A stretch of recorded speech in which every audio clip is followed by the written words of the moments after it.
Thanks very much, everyone. We are the Baby Soda Jazz Band.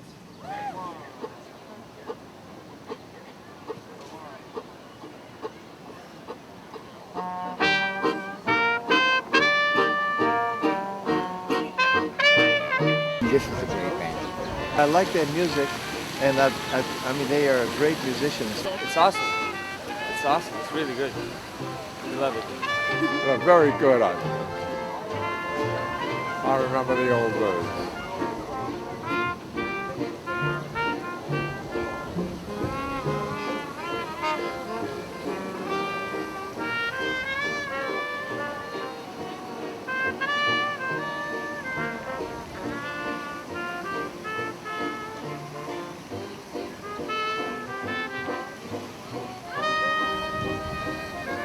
The band basically grew out of a number of us who were playing in New York with Loose Marbles.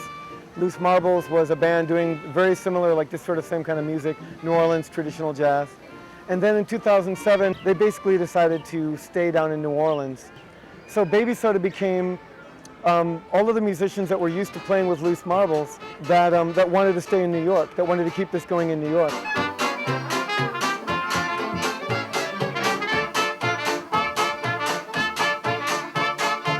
When a lot of them were on tour with the Marbles in Europe in August of 2007, one of the guys is a bit of a clown. So he was like doing this gag where he was imitating Ed talking about baking soda, ranting about baking soda for brushing your teeth.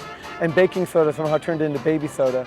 And it developed this whole theme about like the medicine show and the elixir that cures everything, which is like this music. And the name of the album is Cures Everything But the Blues, which is ironic because it's probably the only thing it actually does cure.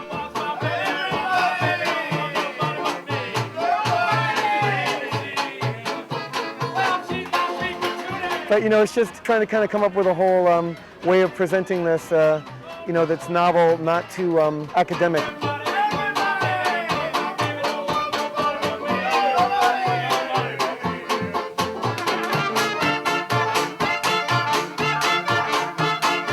This is a music that comes out of the birth of modernism, and so much of the sensibility that this came out of, or that was born with this, is what shaped the world the way that we know it right now. It's like this takes people back to this place, like at the beginning of the 20th century, when it's hard to describe.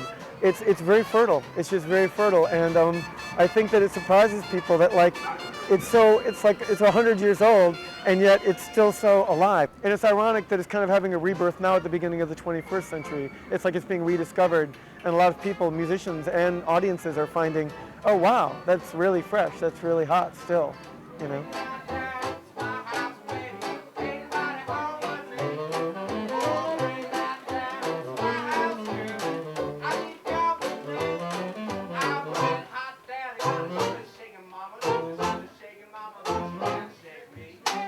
We do relate to the audience a lot, and there is a way in which it creates a collective thing.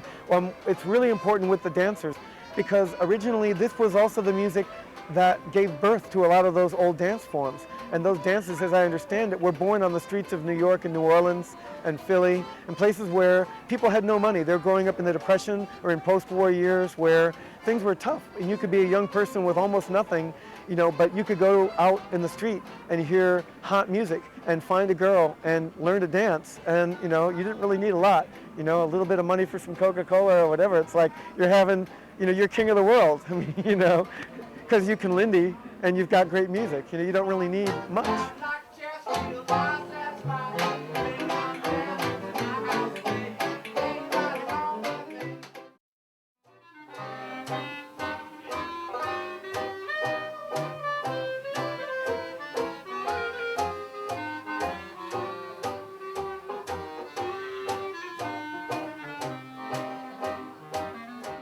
We have cards in this case and a tidy place for donations. We also have CDs in these brown paper bags. 11 tracks, only $10. Help yourself. You do have to kind of think about the economic reality of it, because you can't get musicians to come out here time after time if they're going to go home with $20. You know, I mean, just everybody's got to make a living and pay the rent. On the other hand, if the only reason you want to do this is because of money. I mean, you're not gonna put in the time and take your chances and struggle and, you know. Instead of, we live in a culture now that is so commodified, like everything is about trying to get money out of people, and you got to walk in the door and you're going to pay for this, and there's a minimum, and you're going to pay again when you do this, and you're going to, you know, you get nickel and dimed by modern life. And this is part of bringing back that celebration of life that just says, it's not about that. You know, people give to us out of the generosity of their spirit or not. They can sit here all day and not give a dime, and it's fine, you know.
This is it's a really deep spiritual music, and this sounds kind of like a mumbo jumbo, but it really has a deep quality. And then when you come across something like really beautiful live music like this, you'll see after people have been listening for a while, they just kind of open up. They're just like, yeah, you know?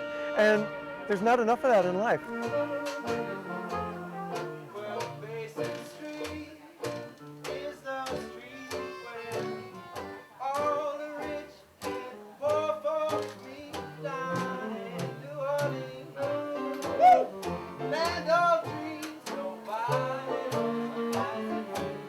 This music feels like every day you're out able to play is a gift, and there's almost always something that is memorable and special, like somebody who's really moved or some, you know, really kind of poetic thing.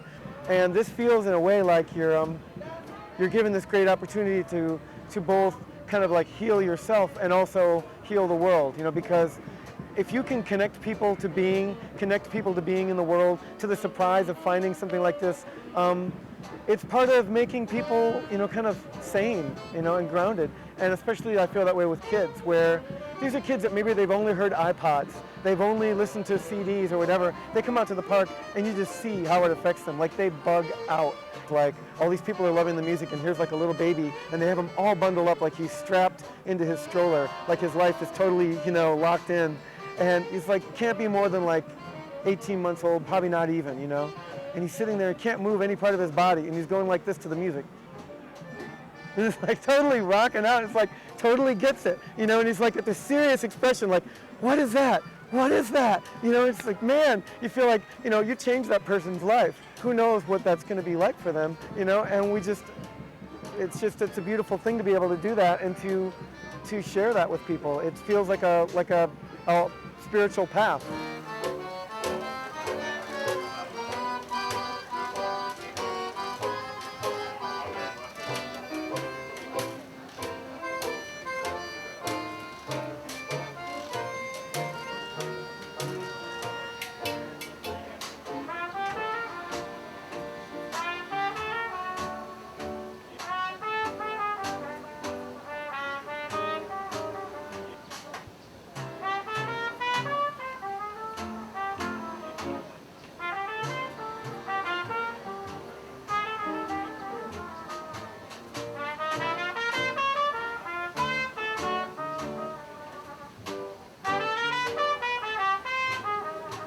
I've played on the street in New Orleans with some of these guys and some other musicians like the Marbles, and like after Katrina, the music is even more important down there, and so many good musicians left because the life got so hard.